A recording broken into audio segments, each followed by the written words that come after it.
Kumpulan berita viral, dari Ferdy Sambo hingga pesulap merah.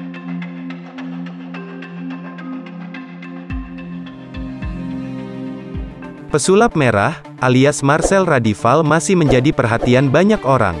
Namanya dikenal setelah membongkar trik dukun palsu dalam mengobati pasiennya. Terakhir dia ditantang Muhammad Salim Jindan Al-Habsyi alias Habib Jindan untuk adu tembak. Tantangan itu pun akhirnya dijawab pesulap merah. Si pesulap merah meminta Jindan ke kantor polisi untuk meminta izin menggunakan senjata api. Sebab tidak semua orang bisa mengantongi izin. Di balik kasusnya tersebut ada beberapa fakta menarik tentang si pesulap merah, berikut rangkumannya.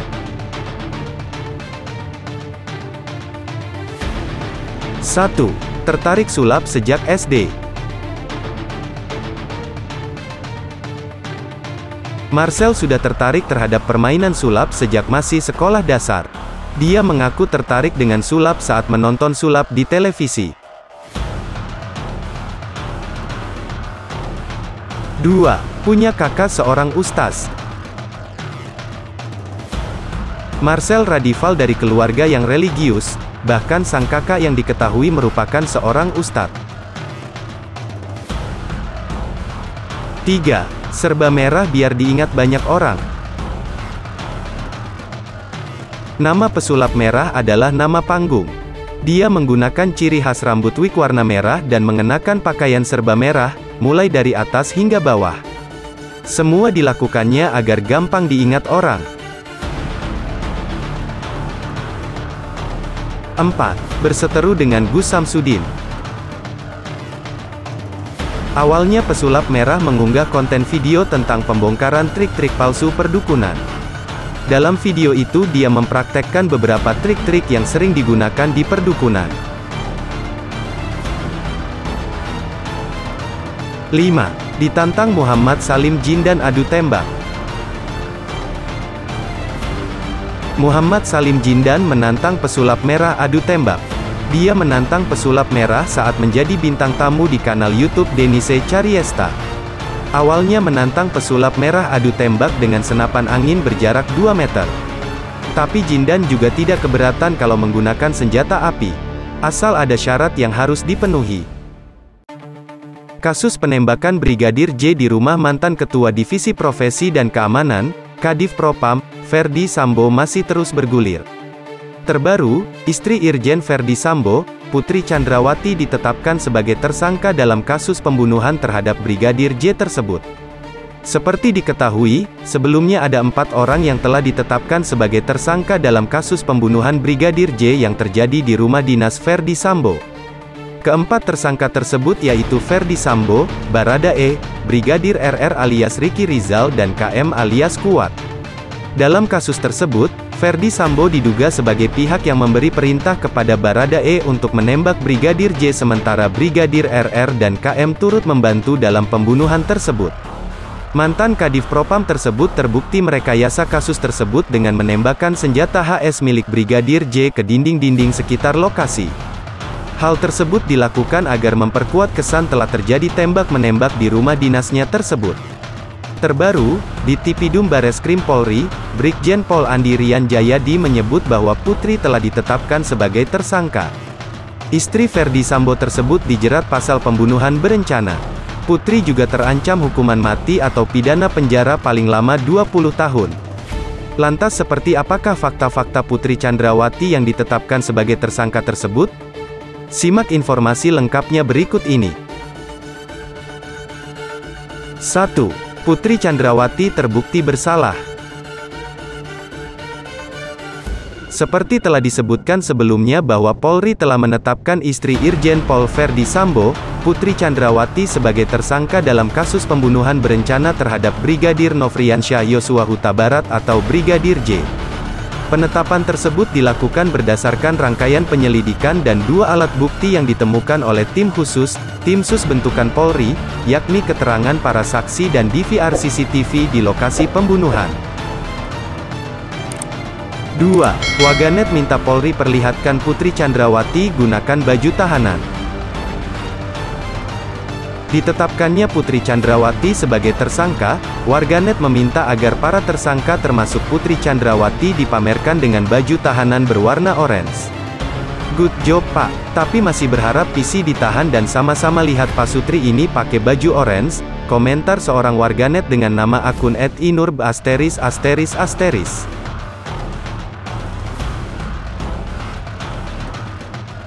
3. Tidak ditahan karena sakit. Meskipun sudah ditetapkan sebagai tersangka dengan pasal pembunuhan berencana, Putri Chandrawati masih belum ditahan. Polri mengungkapkan alasan Putri Chandrawati tidak ditahan adalah karena sakit. 4. Anggota Komisi 3 DPR RI sebut Putri Chandrawati sakit adalah alasan klasik. Diketahui, anggota Komisi 3 DPR RI, fraksi PDI Perjuangan, Trimedia Panjaitan juga turut menyoroti dalih sakitnya istri Ferdi Sambo tersebut yang membuatnya tidak ditahan meskipun sudah ditetapkan sebagai tersangka. Berdasarkan penuturan dari Trimedia, dalih sakit sudah kerap kali digunakan oleh para tersangka. Oleh karenanya, hal tersebut dinilai sebagai alasan klasik yang digunakan oleh Putri Chandrawati. 5. Pasal yang dikenakan terhadap Putri Chandrawati. Diketahui, penyidik menetapkan Putri Chandrawati sebagai tersangka dengan pasal 340 KUHP subsidiar, pasal 338 KUHP junto, pasal 55 dan pasal 56 KUHP. Seorang wanita berhijab diduga mengalami kesurupan karena bertingkah aneh ketika sedang mengikuti sebuah acara pengajian. Peristiwa wanita diduga kesurupan itu viral setelah rekaman videonya beredar di media sosial. Dalam video yang beredar, wanita yang mengenakan kerudung berwarna kuning kunyit terlihat mengangkat kedua tangannya sembari menggerakkan badan seperti menari. Bahkan, wanita berhijab itu terlihat meliuk-liukan badannya mirip gerakan ular. Dilihat pada Jumat, tanggal 12 Agustus tahun 2022, dalam unggahan akun Instagram, @_nolver.it, kejadian wanita yang diduga kesurupan di sebuah acara pengajian terjadi di kawasan Pekalongan, Jawa Tengah, Jateng. Berdasar video itu, tampak orang-orang yang ada di sekelilingnya tidak menyadari tingkah aneh wanita diduga karena mengalami kesurupan itu. Seorang wanita berlagak tidak biasa diduga kesurupan saat acara pengajian Pekalongan bersolawat di IBC Wiradesa, Rabu, tanggal 10 Agustus tahun 2022 malam, tulis keterangan dalam video. Sejak beredar di media sosial, peristiwa itu dibanjiri komentar warganet. Tidak adanya respons ketakutan dari sejumlah orang di sebelah wanita diduga kesurupan di acara pengajian itu membuat netizen penasaran. Sebab, dalam video terlihat jelas tingkah wanita itu tidak normal seperti hadirin yang lain di acara itu. Banyak juga warganet lainnya yang malah berguyon menanggapi video wanita diduga kesurupan tersebut. Bahkan ada warganet yang menganggap, jika gerakan tari ular yang diduga dilakukan wanita berhijab itu bukan karena kesurupan melainkan untuk kepentingan konten di aplikasi TikTok. Bisa-bisanya yang di samping gak takut, tulis akun @res. Gak ada panitia cewek apa jadi cowok yang handle, tanya akun @sam. Bagaimana ini Pak Ustadz, timpal akun @b. Kasian banget dikacangin, tulis akun @ana. Bukannya solawatan malah tiktokan, tulis akun @via. Lagi bikin konten TikTok kali, tanya akun @ado. Keseringan tiktokan, tulis akun @paa. Terdapat sederet kejadian di gedung DPR RI Jakarta pada Selasa, tanggal 6 September tahun 2022. Ada aksi unjuk rasa besar-besaran untuk menolak kenaikan harga bahan bakar minyak, BBM, serta hari ulang tahun Ketua DPR RI Puan Maharani. Tentu peristiwa yang secara kebetulan terjadi di hari yang sama ini mencuri perhatian publik. Apalagi karena Puan menjadi salah satu pejabat publik yang paling banyak dicari di tengah kemelut kenaikan harga ini. Diketahui, masa peserta demonstrasi gagal menemui Puan karena yang bersangkutan memimpin rapat paripurna di dalam gedung parlemen.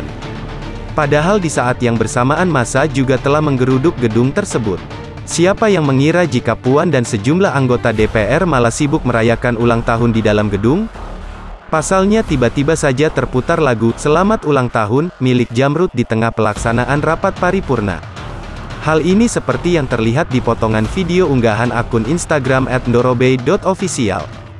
Video ini sendiri diambil dari tayangan oleh TV Parlemen. "Semoga panjang umur dan sukses selalu ya," kata @ndorobey official, seperti dikutip suara.com, Selasa, tanggal 6 September tahun 2022.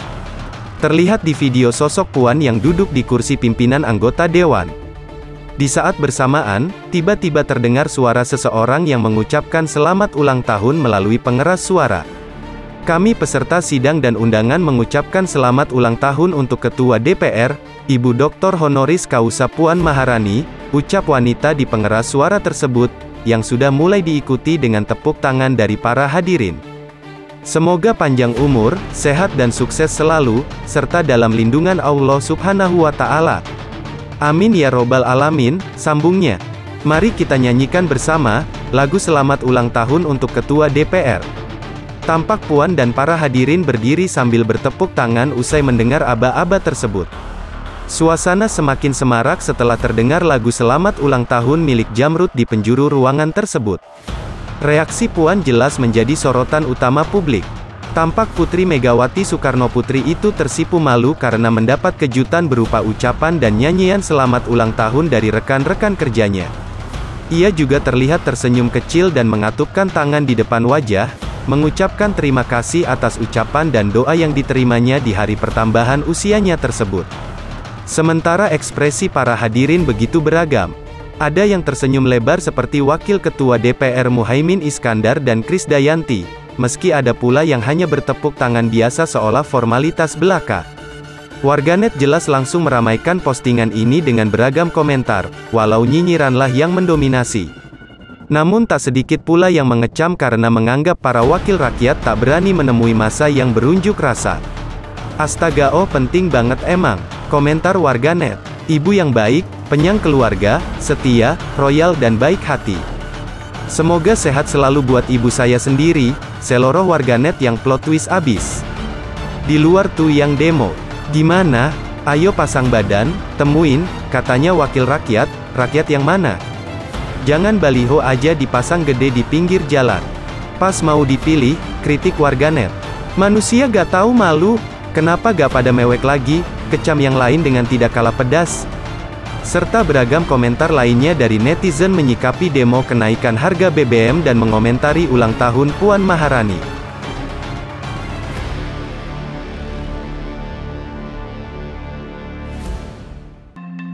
Keberadaan tikus di dalam makanan pastinya merupakan momen yang menjijikan.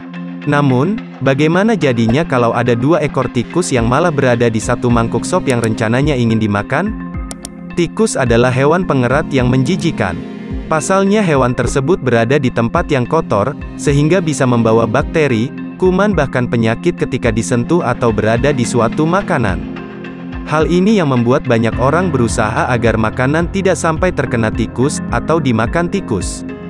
Caranya mulai dari membersihkan area dapur dan meja makan, hingga berusaha menutup makanan serapat mungkin supaya tidak ada tikus yang mencoba untuk memakannya. Sayangnya segala macam usaha, kerap kali percuma saat tikus berhasil menyusup ke dalam makanan. Seperti yang dialami oleh warganet ini, yang mengalami tidak menyenangkan kalau ingin menikmati sop. Dalam video yang diunggah oleh akun Instagram @auraceh.it, memperlihatkan warganet yang ingin makan sop yang saat itu berada di dalam wajan. Kemudian ketika dirinya melihat wajan untuk mengambil sop, tiba-tiba saja ada pemandangan yang mengejutkan. Terdapat 2 tikus yang sedang bertengkar di dalam sop. 2 tikus hitam berukuran kecil itu, tidak diketahui bertarung seperti apa. Namun, yang jelas kehadiran keduanya membuat warganet yang merekam momen ini, tidak berselera karena makanan sudah terkontaminasi dengan tikus. "Waduh malah berantem," tulis keterangan di video. Video ini pun mendapatkan berbagai tanggapan dari warganet. Mayoritas warganet yang berkomentar, berusaha membayangkan apa yang terjadi di antara kedua tikus itu. "Rebutan job," kata warganet. "Tikus, ini pertarungan terakhir kita," ujar warganet. "Lumayan ada dagingnya," ungkap warganet. "Makin enak masakannya," canda warganet. Waduh, aku lihat video ini ketika lagi makan, hahaha, jelas warganet. Nyalain kompor asik tuh, tutur warganet. Dan bayangin kalau itu di rumah makan, yang beli kagak tahu apa yang terjadi, balas warganet. Video 2 ekor tikus yang berkelahi di dalam sup mendapatkan 1,6 juta views dari warganet di Instagram. Mengabadikan momen bahagia memang kerap dilakukan kini. Seperti yang dilakukan emak-emak ini. Nampak dari video yang beredar, dia asik mengabadikan momen saat dirinya hadir di sebuah acara. Acara tersebut diduga adalah pengajian. Keramaian di sekitarnya tak mengurungkan dirinya memvideokan momentum tersebut. Tapi, yang menjadi sorotan warganet adalah, emak-emak itu hanya fokus memvideokan wajahnya saja. Kamera belakang gawainya dia nyalakan dan langsung menyorot wajahnya. Sesekali dia memeriksa apakah rekaman tersebut fokus kepadanya. Video itu viral di media sosial, medsos Instagram. Salah satunya akun @ngakaksehat mengunggah video emak-emak tersebut. Admin itu memberikan keterangan bahwa emak-emak itu sangat mencintai dirinya. Karena hanya memvideokan wajahnya saja dalam acara tersebut. Self-love banget ya buk? Nolalala, ucapnya, dikutip Kamis, tanggal 1 September tahun 2022. Tanggapan warganet. Warganet yang melihat unggahan itu lantas ramai memberikan tanggapan. Banyak dari mereka yang ikut senang dengan apa yang dilakukan emak-emak tersebut. Bahagia itu sederhana, ucapnya. Biasa umur segini emang lagi lucu-lucunya, sahutnya. Udah dipencet record apa belum itu, tanyanya. Fix ini Mamak Samira, timpalnya. Pelajari Pang Mama, sambatnya. Tutorial tidak merepotkan teman, tulisnya.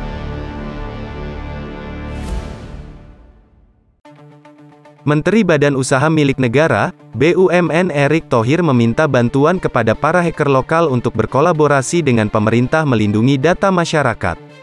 Erick Thohir menyadari banyaknya data pemerintah yang diretas akhir-akhir ini, ia merasa hacker lokal perlu berapresiasi untuk menangkal serangan siber.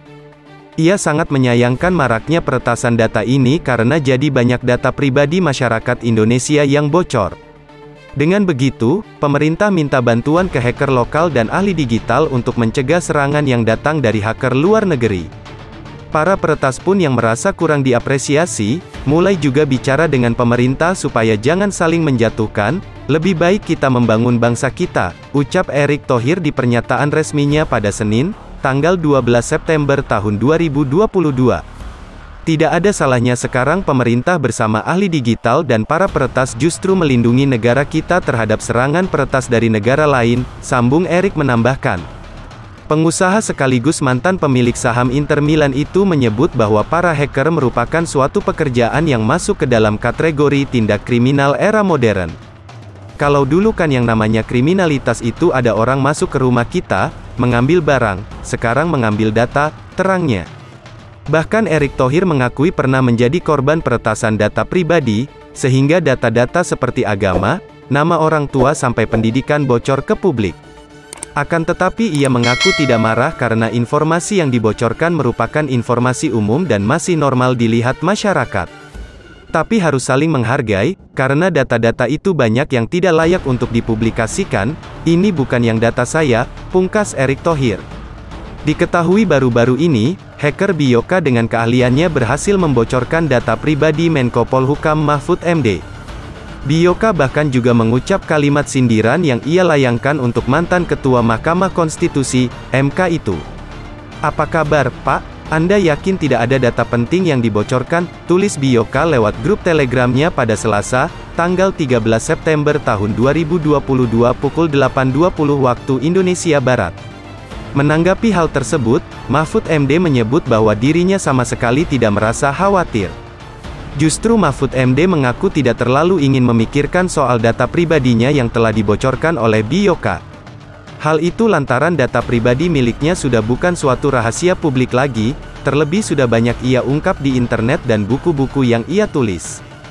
Mahfud MD sangat legowo data pribadinya diungkap Bioka ke publik, karena ia pikir tidak perlu dibocorkan lagi oleh seseorang. Banyak yang japri saya bahwa data pribadi saya dibocorkan oleh Bioka hacker. Saya tak ambil pusing dan tak ingin tahu. Sebab data pribadi saya bukan rahasia, cuit Mahfud MD di akun Twitternya, @mohmahfudmed. Bisa diambil dan dilihat di Wikipedia, Google, di sampul belakang buku-buku saya, di LHKPN KPK. Data pribadi saya terbuka, tak perlu dibocorkan. Tutupnya. Hotman Paris mengatakan bahwa dirinya beberapa kali menolak tawaran untuk bergabung ke partai politik. Bukan karena tidak suka partainya, Hotman Paris mengaku tidak menyukai politik karena ia merasa tak cocok menjadi pejabat negara. Saya sudah berprinsip tidak mau menjabat. Nggak cocok sama punya bawaan diri. Itu bukan tipe saya. Saya nggak mau hidup munafik, kata Hotman Paris di kanal YouTube Deddy Corbuzier yang diposting pada Selasa, tanggal 20 September tahun 2022. Saya nggak mungkin berpakaian gini, dengan gaya begini, dengan gaya sepatu begini. That's my life, sambungnya. Hotman Paris pun merasa bahwa dirinya sudah cukup terkenal walaupun tidak menjadi politisi. Sekarang pun saya nggak habis-habisnya. Walau saya foya-foya nggak bakal habis uangnya. Klub di mana-mana. Mana ada menteri berdansa di Bali, ucap Hotman Paris. Hotman Paris mengaku bahwa pendapatannya sebagai pengacara ratusan kali lipat lebih banyak daripada menjadi anggota DPR. Kalau menteri sama DPR enggak. Saya bisa bikin duit lebih banyak sebagai pengacara daripada gaji DPR ataupun menteri, kata Hotman Paris. Hotman Paris mengatakan ingin menikmati hidup dengan apa adanya tanpa kemunafikan dan menjadi orang yang berprestasi maupun dalam bisnis atau membantu orang lain. Hidup ini kan singkat, 10 tahun lagi, saya sudah 70 tahun berapa, sudah tua, sudah kakek-kakek. Enjoy aja sekarang gitu loh, tutur Hotman Paris. Sekaya apapun, makannya nasi padang, nasi goreng, makan bakso. Sopir taksi juga bisa. Jadi untuk apa kita memaksakan diri, katanya. Seorang ojek online atau ojol merasa resah. Pasalnya ia mendapat pesanan makanan dari nama pengguna, Irjen Verdi Sambo, SPD. Dalam tangkapan layar yang dibagikan oleh akun Instagram @lambe_ojol itu, Sambo memesan 1 nasi goreng seafood tambah pete dan 1 pop ice coklat. Dalam tangkapan layar itu juga terdapat percakapan antara pengemudi ojol dan Sambo.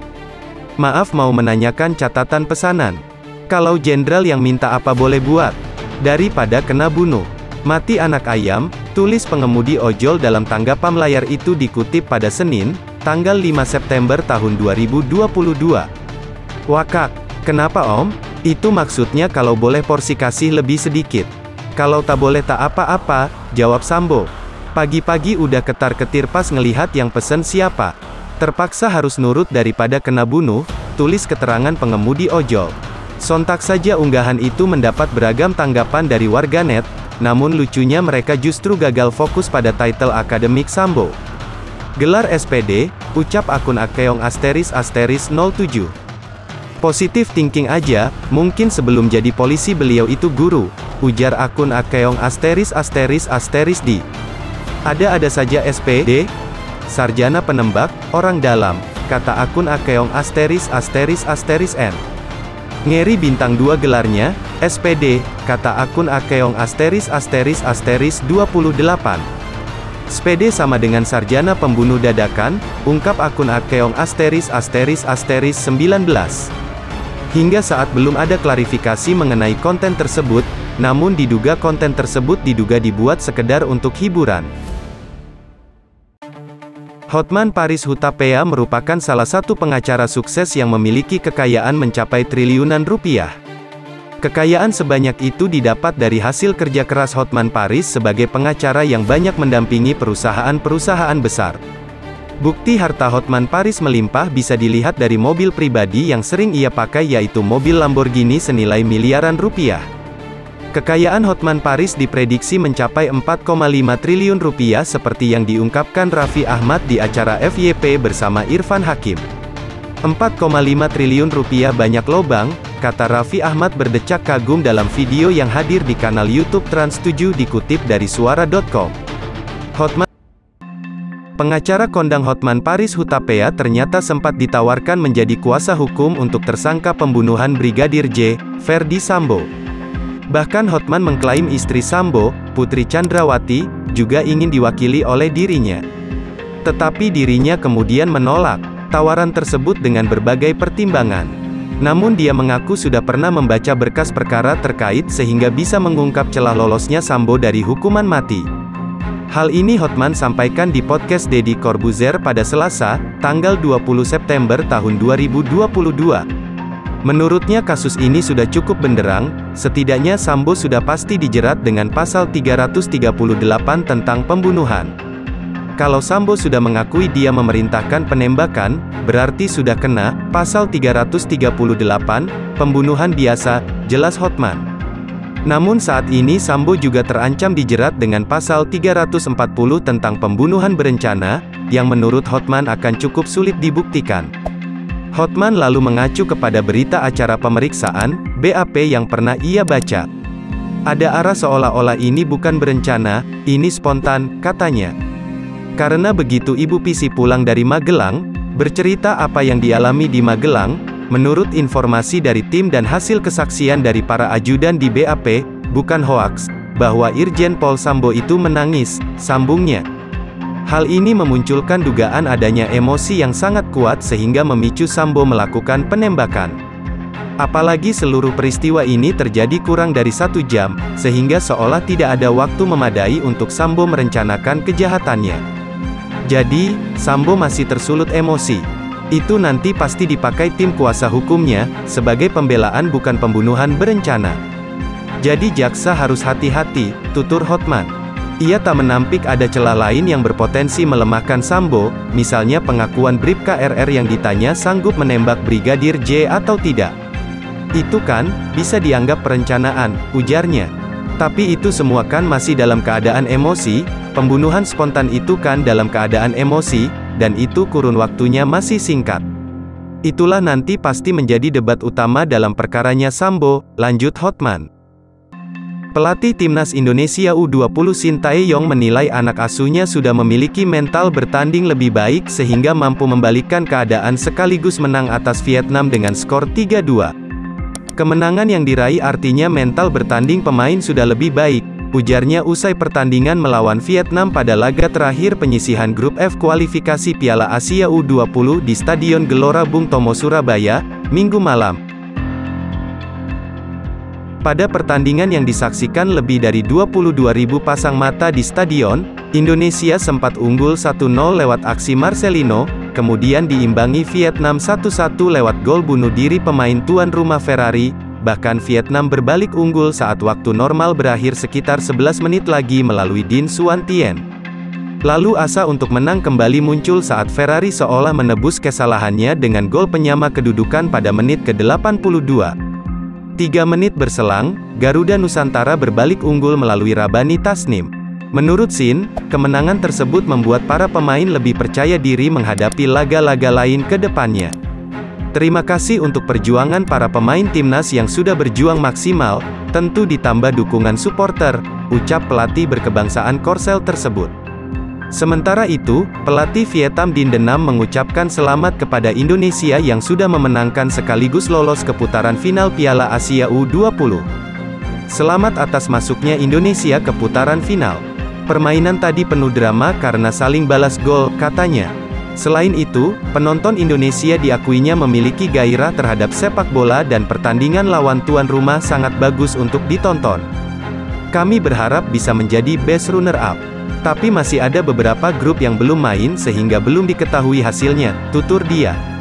Inilah sepak bola. Seperti yang kita tahu, apa saja bisa terjadi. Salah satu faktor kekalahan adalah berkurang atau menurunnya fisik pemain. Lalu berpengaruh pada mental pemain dan menjadi faktor kekalahan kami, tambahnya. Berbuat baik untuk saling berbagi bisa terjadi dalam kondisi apapun. Tak terkecuali sewaktu terkena musibah yang sebenarnya bikin sedih justru membuat seseorang untuk berbuat baik. Baru-baru ini viral di media sosial TikTok seorang kurir yang harus menanggung rugi jutaan karena customer membatalkan pesanan pizzanya. Melalui akun TikTok pribadinya Lutfi Latif membagikan pengalaman dia tersebut. Dilansir dari Masyar News, kurir itu membagikan video dokumentasi dirinya mengalami nasib pilu pesanan pizza dibatalkan customer hingga momen dia berbagi. Lufil harus menanggung rugi 160 dolar Singapura atau setara dengan 1,7 juta rupiah akibat customer membatalkan pizza yang dipesan. Lutfil sudah berusaha untuk mengantarkan pizza pesanan customer ke alamat yang diberikan. Namun, saat dipanggil berkali-kali customer tidak keluar. Keadaan demikian mengisyaratkan apabila customer secara tidak langsung telah membatalkan pesanan pizzanya. Alhasil, pizza itu dibawa Lutfil kembali. Lutfil dengan membawa 2 tas pizza berukuran biasa berinisiatif untuk membagikannya. Dia sudah menghubungi Foodpanda untuk melaporkan hal tersebut. Pihak Foodpanda menyerahkan semua pizza itu kepada Lutfil. Dia kemudian membagikan pizza per box kepada tetangga dan orang asing yang ditemuinya. Dalam rekaman video, Lutfil pertama kali membagikan 1 box pizza kepada seorang pria yang duduk di lantai bawah sebuah bangunan apartemen. Pria ini tampak senang mendapatkan pizza gratis, ia lantas menundukkan kepala sambil mengucapkan terima kasih kepada Lutfil. Dia lalu pergi ke unit-unit apartemen untuk membagikan pizza. Mereka tampak terkejut menerima pizza gratis dari Lutfil. 2 box pizza terakhir dia bagikan kepada orang asing yang ditemuinya saat berkendara di sepanjang Pasir Ris. Lutfil sangat bahagia bisa berbagi pizza meskipun ada cerita pilu di baliknya. Apalagi jika mengingat akhir-akhir ini dia merasa dirinya begitu menyebalkan. Melalui berbagi pizza dia merasa lebih baik. Lutfil ingin melakukan kegiatan berbagi seperti ini lebih sering di kemudian hari. Saya merasa ingin melakukan ini lebih sering sekarang. Terima kasih kepada orang yang membatalkan pesanannya. Anda membuat hari banyak orang hari ini. Tuhan memberkati dan saya harap kalian semua memiliki hari yang menyenangkan hari ini, ungkap Lutfil seperti dikutip oleh Yourside.id, Sabtu, tanggal 13 Agustus tahun 2022.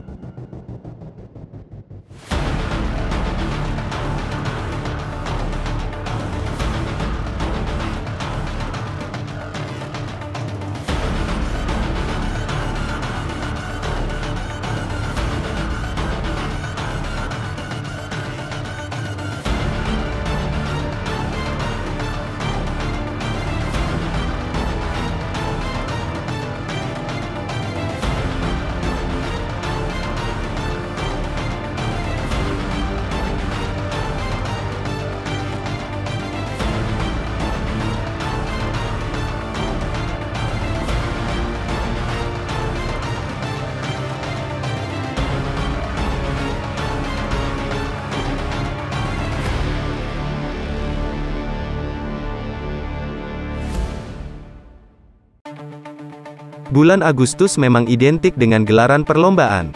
Biasanya, di beberapa daerah sudah menjadi tradisi menggelar perlombaan seperti makan kerupuk, tarik tambang, hingga panjat pinang.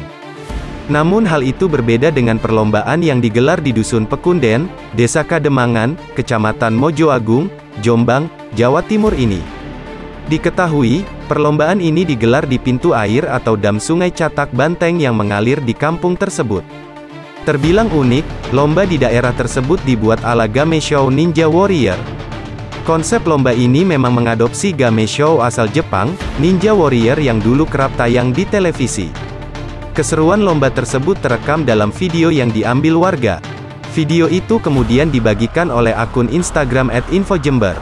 Dalam video terlihat seorang peserta laki-laki yang menjajal lomba tersebut. Ia menaiki sepeda dan melintas di sebuah jembatan kecil yang terbuat dari kayu. Pria itu lantas melintas di sebilah bambu dengan berjalan. Pada rintangan selanjutnya ia harus melewati sebilah bambu dengan bergelantungan. Setelah berhasil, ia menuju ke rintangan selanjutnya, yakni bergelantungan pada pohon pisang yang ditata menggantung pada pohon bambu. Dengan tangkas, ia beralih dari pohon pisang satu ke pohon pisang lainnya. Tentu saja setiap rintangan tidak mudah dilalui. Dibutuhkan kekuatannya otot tangan, kaki, keseimbangan dan ketangkasan. Video tersebut pun mendapat beragam respon dari warganet. "Seru deh," ujar Putri *****. "Panitianya the best banget sih," kata Nia *****. "Keren," ucap Nuril *****. "Keren sih ini," imbu Dea *****. "Kreatif dan niat yang bikin arenanya," kata Anita *****. "Kalau hadiahnya cuma buku tulis kebangetan sih panitianya haha," ujar Firda *****. "Ninja Warrior," kata Erenko *****. "Masya Allah, kreativitas dengan kearifan lokal," ujar Baro *****. Seorang pria berbagi cerita istimewa saat liburan ke Labuan Bajo. Dia melihat ikan paus sebesar kapal. Hal itu dibagikan melalui akun TikTok Akeong, langkah jauh yang kini viral di media sosial. Saat itu, dia tengah berada di puncak Gili Lawa untuk menunggu matahari terbenam. Di atas sana, ia sudah melihat hamparan laut biru indah yang memanjakan mata. Tiba-tiba, sambil menunjuk selat di bawah mereka berdiri, seorang bule di sampingnya berteriak, "Well, paus!" Tak mau ketinggalan momen, pria ini langsung menerbangkan drone untuk mengejar paus besar tersebut. Awalnya, ia agak kesulitan mencari saat paus tengah menyelam. Meski demikian, ia berhasil mengabadikan momen melihat paus sebesar kapal di Labuan Bajo. Siapa sangka, ternyata ada dua paus yang saat itu tampak di permukaan. Sayangnya, dua paus itu tak pernah muncul ke permukaan secara bersamaan.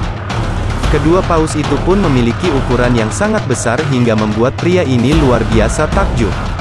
Waktu pausnya lewat di samping kapal yang lagi parkir di Gili Lawa, panjangnya kelihatan relatif sama, kata pria ini dalam video singkat tersebut.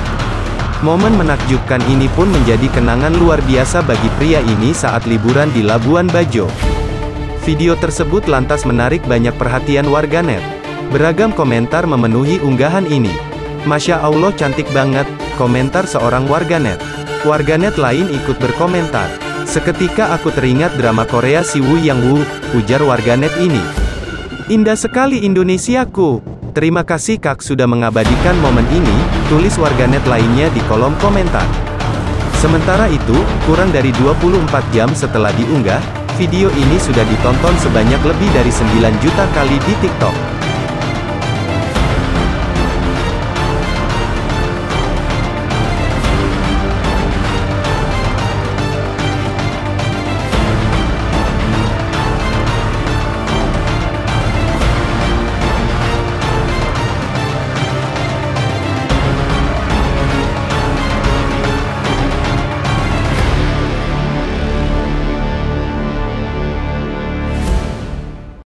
Putri Chandrawati, salah satu tersangka pembunuhan berencana Brigadir J, resmi ditahan setelah menjalani wajib lapor dan pemeriksaan kesehatan, baik kondisi fisik maupun psikologis di Bareskrim Polri, Jakarta, Jumat, tanggal 30 September tahun 2022. Istri Ferdi Sambo itu pun terpantau mengenakan baju tahanan berwarna oranye saat berjalan menuju mobil tahanan. Kepada para wartawan, dirinya mengaku ikhlas menjalani masa penahanan dan meminta doa semua pihak. "Saya ikhlas diperlakukan seperti ini dan saya mohon doanya agar bisa melalui semua ini. Dan saya mohon izin titipkan anak-anak saya di rumah dan di sekolah mereka masing-masing," kata Putri dengan suara berat. Alam kesempatan tersebut, ibu dari 4 anak itu juga menyampaikan pesan kepada anak-anaknya dengan ekspresi dan nada suara bergetar. "Untuk anak-anakku sayang, belajar yang baik dan tetap gapai cita-citamu, dan selalu berbuat yang baik," kata Putri. Sementara itu, penasehat hukum Putri Chandrawati, Arman Hanis, mengaku kliennya tidak ada persiapan untuk menjalani penahanan. Hal tersebut lantaran agenda awalnya dia datang ke Bareskrim Polri ialah untuk wajib lapor terkait statusnya sebagai tersangka. "Enggak ada persiapan apa-apa, ini saya mau ke rumah dulu ambil perlengkapan," ujar Arman.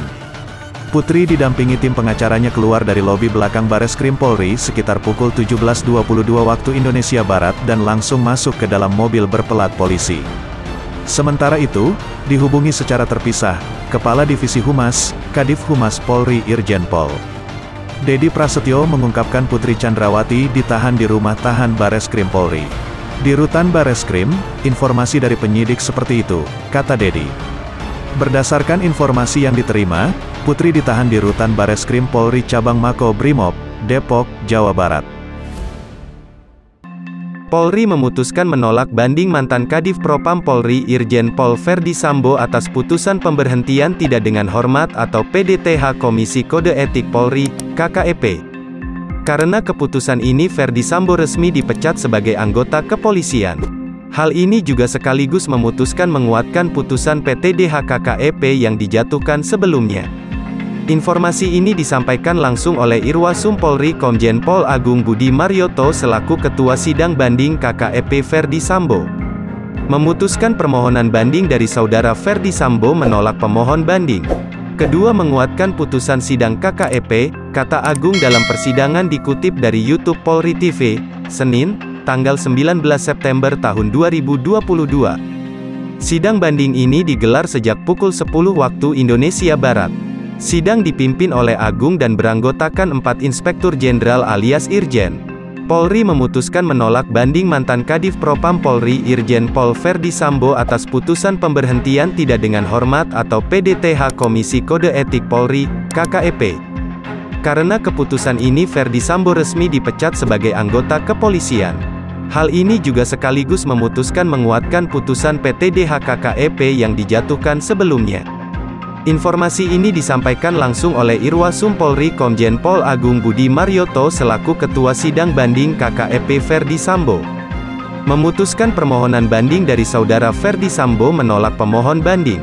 Kedua menguatkan putusan sidang KKEP, kata Agung dalam persidangan dikutip dari YouTube Polri TV, Senin, tanggal 19 September tahun 2022. Sidang banding ini digelar sejak pukul 10 waktu Indonesia Barat. Sidang dipimpin oleh Agung dan beranggotakan 4 Inspektur Jenderal alias Irjen. ASDM memilikimu waktu 5 hari kerja untuk menuntaskan administrasi hasil putusan banding, jelas Dedi. Kemarin, Selasa, tanggal 30 Agustus tahun 2022 pihak kepolisian melakukan rekonstruksi kasus pembunuhan Brigadir J. Semua tersangka dihadirkan, termasuk mantan Kadif Propam, Verdi Sambo serta istrinya Putri Chandrawati. Verdi Sambo tampak mengenakan baju tahanan dengan tangan diikat. Sementara Putri mengenakan pakaian putih. Tak ada senyum dari wajah mereka berdua, yang ada hanya wajah penuh penyesalan. Nah, pada proses rekonstruksi tersebut, ada beberapa momen romantis yang dilakukan Putri Chandrawati terhadap Verdi Sambo. Misalnya Putri bersandar di pundak sang suami. Tak lama, Verdi Sambo lantas mengeluskan wajahnya ke kepala Putri. Potongan video ini lantas diunggah kembali oleh akun TikTok @sikembaramberapis, yang kemudian menjadi viral di media sosial tersebut. Cinta itu akan nyata adanya di saat hamba Allah sedang dalam masa sulit, tulis penjelasan pada potongan video itu. Pada potongan video tersebut, tampak pula Putri yang sengaja memasangkan masker berwarna biru ke wajah sang suami. Ada pula momen di mana Verdi Sambo memeluk Putri yang sedang menangis. Video ini pun lantas dibanjiri oleh berbagai komentar. Banyak dari mereka yang merasa kasihan dengan pasangan Verdi Sambo dan Putri Chandrawati. Mereka pun menyayangkan tindakan yang dilakukan terhadap Brigadir J. Kalau begini kasihan juga lihatnya, tapi apalagi yang mau dikata, nasi udah terlanjur jadi bubur, tulis akun @manulang082. Aku kasihan lihatnya, tapi lebih kasihan lagi melihat keluarga Brigadir Yosua dan semua harus dipertanggungjawabkan, kata akun @amandajeri. Dari sini kita belajar, pentingnya menahan emosi, sebelum sesuatu yang buruk terjadi, tulis akun @cenayang_muda.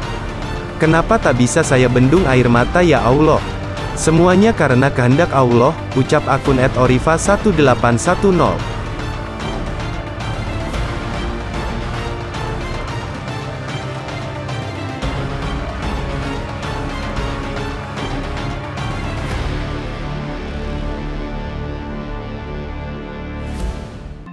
Seorang penjual durian di Demak, Jawa Tengah, Rozikin, viral disebut mirip Verdi Sambo, mantan Kadif Propam Polri yang kini jadi tersangka otak pembunuhan Brigadir Yosua. Tak hanya di dunia maya, Rozikin kerap dipanggil Sambo oleh tetangga hingga orang yang tak dia kenal. Rozikin mengaku malu saat ditanya soal anggapan mirip Verdi Sambo. Dia merasa wajahnya tidak mirip dengan Sambo. Setelah viral itu saya malu. Saya itu yang penting jualan laku, beres. Pengendara lewat itu juga manggil Sambo, Sambo gitu, kata Rozikin Senin, tanggal 19 September tahun 2022. Dia berjualan durian menggunakan pickup di seberang Pasar Bintoro atau arah Jalan Raya Demak Kudus. Banyak pengendara yang lewat menyapa dirinya, Sambo. Meski begitu Rozikin mengaku setelah dirinya viral disebut mirip Verdi Sambo, dagangannya laris manis. Banyak di antara pembelinya yang sengaja datang karena penasaran dengan sosoknya. Rozikin mengatakan, semula dirinya juga tidak tahu siapa itu Sambo lantaran jarang nonton televisi. Dia tak mengikuti berita soal kasus Verdi Sambo. Sebelumnya nggak tahu, siapa Ferdy Sambo. Karena saya jarang nonton TV, HP pun hanya untuk komunikasi dengan pedagang, ujar pria berusia sekitar 30-an asal Kecamatan Welahan, Jepara itu. Yang bikin video itu orang Pekalongan. Saya nggak tahu kalau diedit atau disandingkan fotonya, imbuh Rozikin. Salah seorang pembeli asal Tempuran Demak, Setiono, mengaku baru sekali membeli durian di lapak Rozikin setelah tahu videonya yang viral di media sosial. Beli di sini karena lagi viral ini masnya, viral mirip Sambo. Tahu dari Facebook, ujar Setiono, salah satu pembeli asal Tempuran Demak.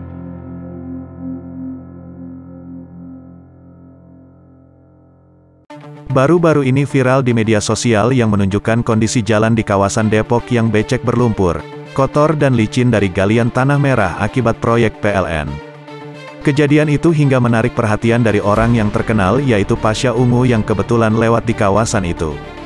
Kejadian itu pun rupanya ditanggapi pihak PT PLN, Persero, Unit Induk Transmisi Jawa Bagian Barat, UIT JBB. Pihak PLN menyampaikan permintaan maaf atas ketidaknyamanan yang dialami warga yang terjadi di Jalan PLN Raya Gandul, Depok, Rabu, tanggal 30 Agustus tahun 2022. Akhirnya setelah diketahui, bahwa luapan lumpur tanah merah yang menyebabkan kemacetan di Jalan PLN Raya Gandul itu sebenarnya adalah akibat dari proyek galian kabel SKTT 150 kV wilayah Gandul Kemang sebagai bagian dari penguatan sistem kelistrikan. Kejadian itu viral di media sosial karena musisi Pasha Ungu sempat terlihat turun tangan dan membantu mengurai kemacetan di kawasan Jalan PLN Raya Gandul, Depok.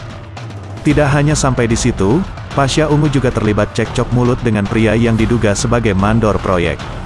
Momen saat Pasha Ungu beradu cekcok dan berdebat dengan mandor proyek itu sempat direkam warga sekitar dan diunggah ke jejaring sosial, termasuk akun Instagram @infodepok_it.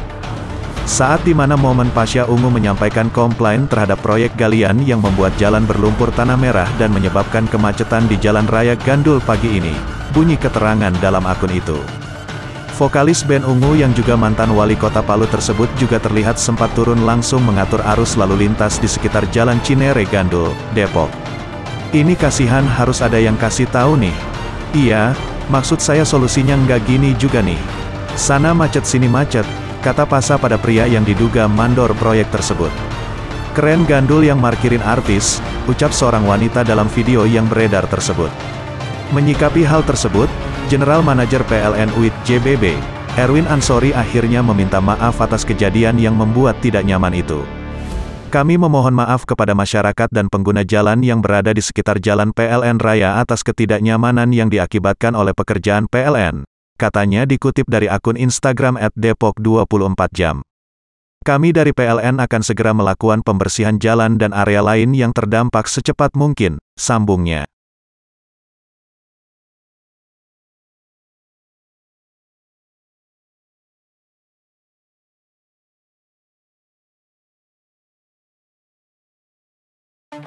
Petugas pemadam kebakaran kembali mendapat atensi positif dari publik karena tidak tanggung-tanggung dalam bekerja secara profesional menanggapi permintaan tolong publik. Terbaru, seperti dilihat suarasumber.id pada akun Instagram @damkar_kota Cirebon, Sabtu, tanggal 13 Agustus tahun 2022, petugas damkar menolong ibu bidan yang baju jemurannya diterbangkan angin sehingga menyangkut di atas genteng rumah. Jumat tanggal 11 Agustus pukul 15 waktu Indonesia Barat, regu yang dikomandani Arnadi mendapat telepon dari Ibu Widya, tulis akun itu sebagai keterangan foto. Lewat telepon, Ibu Widya yang bekerja sebagai bidan di Jalan Karangjalak, Kecamatan Kesambi itu, meminta pertolongan damkar untuk mengambilkan jemurannya yang nyangkut di genteng. Tidak tanggung-tanggung, demi mengevakuasi baju bidan yang menyangkut di atas genteng itu, tim damkar setempat menerjunkan 8 orang petugas. Baju tersangkut di genteng lantai 2 karena terbawa angin kencang. Anggota merapat ke TKP dan baju berhasil dievakuasi selama 10 menit, tulis akun itu. Kontan saja warganet mengapresiasi petugas damkar. Masalah sepele ini bisa diatasi oleh damkar secara profesional dan gerak cepat. Salut sama pelayanan dari Damkar Indonesia, @5maxxx. Si paling gerak cepat, @arix. Akun @pwrxxx yang merupakan teman pelapor menuliskan, "Ya Allah, punya teman ada-ada saja. Mohon maaf merepotkan Pak Damkar."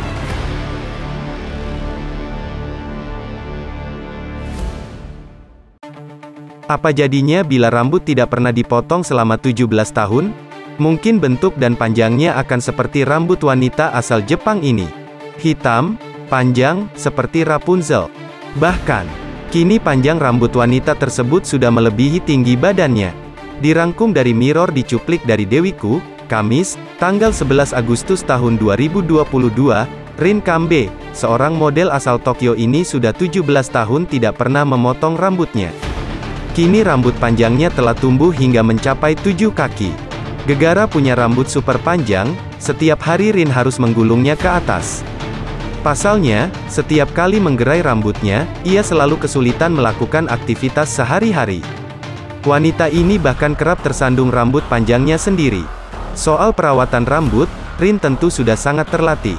Perempuan yang pernah bekerja sebagai penari ini hanya membutuhkan waktu 10 menit untuk menyisir dan merapikan. Bahkan terkadang Rin hanya memerlukan waktu 5 menit bila sedang terburu-buru. Wanita berusia 42 tahun ini harus melakukan rangkaian perawatan yang cukup lama untuk menjaga kesehatan rambutnya. "Aku mencuci rambutku 2 kali seminggu dan melakukan banyak perawatan," ujar dia. Dalam sekali perawatan rambut, Rin memerlukan waktu lebih dari 1 jam untuk mencuci rambutnya. Tidak hanya itu, Rin juga membutuhkan waktu selama 2 jam untuk mengeringkan rambut. Memiliki rambut panjang bukan berarti tanpa risiko. Saking panjangnya rambut yang ia miliki, Rin bahkan kerap merasa sakit kepala. Alhasil, wanita yang rambutnya bak Rapunzel ini harus rajin mengganti posisi gelungan rambutnya untuk mengatasi situasi tidak nyaman itu. Walau mengalami beberapa kesulitan dengan rambut panjang, Rin mengaku tidak akan memotong rambutnya. Dia ingin mempertahankan budaya Jepang di mana putri-putri kerajaan sering memanjangkan rambut. Perempuan ini juga menambahkan bila rambut pendek terkesan tidak memorabel baginya. Oknum polisi yang pamer soal dirinya mengolah dan memantau sistem keamanan yang tampak canggih viral di media sosial, medsos. Peristiwa itu terjadi beberapa waktu lalu. Sayangnya, apa yang dipantau oknum tersebut hanyalah tampilan latar belakang pengolahan data yang diperoleh dari kanal YouTube. Karena menarik perhatian publik, lantas banyak yang memparodikan hal tersebut. Seperti yang dilakukan emak-emak ini. Sambil memasak dia terlihat sedang memantau pengolahan data yang ada di laptop. Laptop itu ditaruh persis di samping kompor tempatnya menggoreng. Dia memantau grafik, tulisan yang semuanya berlatar belakang hitam dan tulisan ataupun garis datanya berwarna hijau. Video itu diunggah di akun Twitter @uyokbek. Admin dari akun itu juga memberikan keterangan di unggahannya. "Emak-emak cyber melindungi data resep masakan," jelasnya, dikutip Minggu, tanggal 18 September tahun 2022. Warganet yang melihat unggahan itu lantas ramai memberikan tanggapan. Banyak dari mereka yang langsung paham dengan sindiran emak-emak tersebut. "Ini apa nyindir Papol ya?" tanyanya. "Wakakakak," ucapnya. "Hahaha betul bang," sebutnya. "Ngeri mbah mainannya emak-emak cyber," ujarnya. "Anjir emak-emak cyber crime," tegasnya.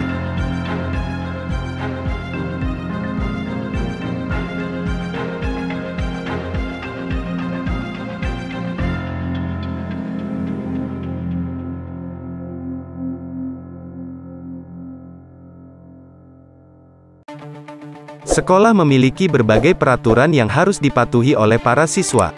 Terdapat teguran bahkan hukuman kepada mereka yang melanggar peraturan seperti yang dilakukan oleh siswa perempuan ini ketika tidak mematuhi peraturan di sekolah. Peraturan di sekolah sengaja dibuat untuk mendidik siswa supaya lebih disiplin, serta mencegah terjadinya tindakan-tindakan yang tidak diinginkan.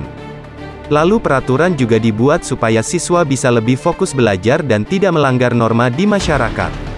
Adapun salah satu peraturan yang biasanya ditegakkan di sekolah, adalah peraturan untuk tidak berdandan secara berlebihan di sekolah. Contohnya peraturan yang diterapkan di sekolah ini. Dalam video yang diunggah oleh akun Instagram @dramabeauty official yang memperlihatkan seorang siswa yang ketahuan berdandan atau memakai makeup secara berlebihan di sekolah. Tidak tanggung-tanggung, Sosok yang menegur siswa perempuan itu adalah kepala sekolah atau Kapsek sendiri. Tampak dalam video, kalau Kapsek perempuan itu mengatakan kalau tidak boleh ada siswa yang memakai make up berlebihan, melebihi dandanannya. Gak boleh lebih cetar dari ibu kepala sekolah ya, ucap ibu Kapsek tersebut. Lalu ibu Kapsek langsung membersihkan makeup siswinya dengan menggunakan tangan. Sementara siswi tersebut hanya bisa pasrah atas apa yang dilakukan ibu Kapsek. Video Kapsek yang menegur anak muridnya, karena memakai make up berlebihan ini viral dan banyak warganet yang mendukung aksi tersebut. Andai di sekolah gue kayak gitu biar yang pakai make up tahu rasa, ujar warganet. Ngapain sih masih SMA aja dan kasihan mukanya sudah diubah-ubah dari remaja. Pas gede operasi semua deh, tutur warganet. Ini mah make up bener, wajah sama tangan aja beda karena dah pakai alas bedak, imbuh warganet. Gue bingung apa masalahnya gitu mempercantik diri apa hubungannya sama belajar, tanya warganet. Kalau mau ngebersihin ya pakai kapas dong. Jangan main ngusap pakai tangan gitu, kalau tangannya kotor gimana, balas warganet. Video Kapsek yang membersihkan makeup muridnya mendapatkan 5.000 lebih likes dari warganet di Instagram.